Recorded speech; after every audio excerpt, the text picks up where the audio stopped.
Boa tarde, terceiro ano, tudo bem com vocês? Bom, olha só, hoje, excepcionalmente, eu tô mandando uma aulinha gravada de ciências, porque na terça-feira, na nossa aula ao vivo, né, foi um assunto que gerou muitos comentários, muitas perguntas, né, como costuma acontecer na nossa aula de ciências. E aí a Pro acabou não conseguindo chegar onde a gente precisava para nossa provinha de ciências que acontece na terça-feira, tá bom? Então, para que vocês não fiquem sem a explicação desse conteúdo, eu vou mandar essa aulinha que é bem curtinha e explicar uma atividade que vocês vão fazer, que é basicamente uma atividade onde vocês vão usar um texto para poder localizar essas respostas para as perguntas, tá bom? Então, assim, na nossa aula ao vivo de terça-feira, nós vimos um pouco, né, sobre como que se deu o desaparecimento de algumas espécies no nosso planeta, né? Nós vimos que o planeta passou por 3 fases principais de extinção das espécies, né? Uma que foi causada pela era glacial, a outra que foi por vulcões em atividade, né? E o nosso planeta ficou envolto em fumaça de gás carbônico por muito tempo. E a terceira que foi pela queda de um meteorito na Terra. Agora, a nossa pergunta para o assunto da aula de hoje é: como que os cientistas sabem que de fato existiram dinossauros, mamutes e tigres dentes de sabre? Eles sabem disso porque eles estudam os fósseis, tá? Então, sobre os fósseis, vocês já estudaram e a gente vai relembrar um pouquinho sobre o que são eles e como que o estudo deles funciona, tá bom? Então, primeira coisa, gente, fósseis são restos, né? Partes dos animais que se sobreviveram ao desgaste do tempo ou impressões que ficaram nas pedras, em folhas de árvore, tá bom?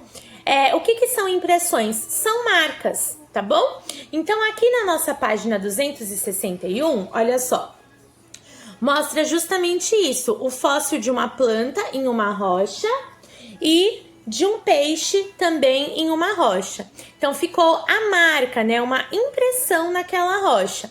E estudando essas impressões e esses restos, os cientistas conseguem, né, ter uma ideia dos animais que viveram no planeta há milhões e milhões de anos. Bom, existem vários tipos de cientistas diferentes, tá? Mas o cientista que estuda os fósseis, ele é chamado de paleontólogo. Então, ele é especializado em estudar esses fósseis, né? E para poder descobrir como foram os animais que viveram há milhões de anos atrás. Olha só, aqui na página 261, também tem o fóssil de um dinossauro, estão vendo? São os ossos do crânio de um dinossauro, tá? O crânio é toda essa parte da cabeça. Bom, e aí, pessoal, através dos fósseis, o que eles conseguem descobrir sobre esses animais que já nem existem mais? Eles conseguem descobrir a forma como esse animal se locomovia, se era rastejando, se era andando, se era saltando, se era voando, tá bom? Lembrando que eu não estou falando somente dos dinossauros, mas de todas as espécies que já não existem mais, tá? Eles conseguem descobrir também se esse animal era bípede, né? Tinha 2 patas, ou se era quadrúpede, tinha 4 patas. E hoje, com a ajuda de programas de computador, eles conseguem até ter uma estimativa, né? Uma noção do tamanho desses animais, tá bom? Então, olha só, na página 262, tem várias figuras aí para vocês se divertirem, né? E aprenderem observando algumas figuras de fósseis, tá bom? Então, assim, pessoal, os fósseis, eles são materiais riquíssimos que fornecem muitas informações para que a gente saiba não só como eram esses seres vivos que não existem mais, mas também toda a vida no planeta naquela época, tá? Então, como naquela época não existia o tipo de registro que nós temos hoje, né? Livros, internet para pesquisar. Então, para buscar informações sobre tempos tão antigos, só mesmo por meio dos fósseis, tá bom? É um estudo muito delicado, muito importante, e muitas coisas do que a gente vive hoje no nosso planeta são relacionadas, né, estão ligadas a coisas que aconteceram lá atrás. Então, o estudo dos paleontólogos é muitíssimo importante. Tudo isso que eu expliquei, vocês vão ler com calma nas páginas 261 e 262, tá bom? Aí, na página 263, tem um texto que o título dele é assim: Conheça o Gliptodonte, um ancestral gigante do tatu. O que é um ancestral, gente? É alguém que viveu antes da gente, tá? Um parente que viveu antes da gente.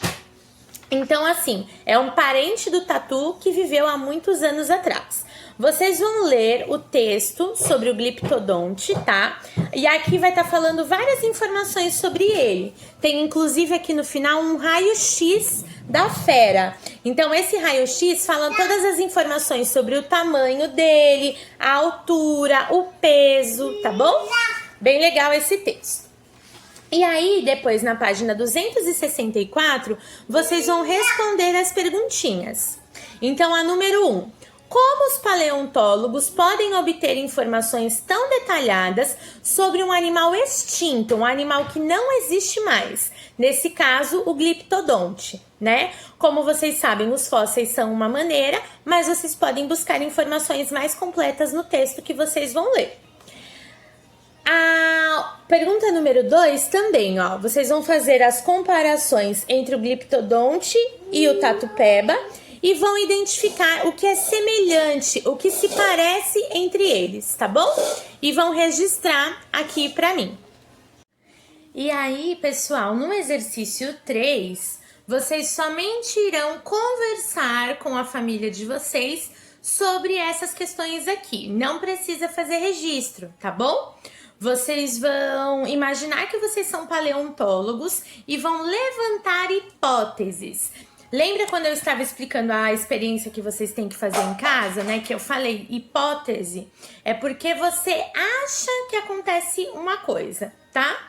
Então, vocês vão imaginar que vocês são paleontólogos. Aqui, ó, na letra A, na letra B e na letra C, tem 3 descobertas de paleontólogos e vocês vão levantar hipóteses. Vocês vão dizer por que vocês acham que cada uma dessas situações aqui encontradas por paleontólogos aconteceu. É somente para vocês conversarem, imaginarem, pensarem em possibilidades, tá bom?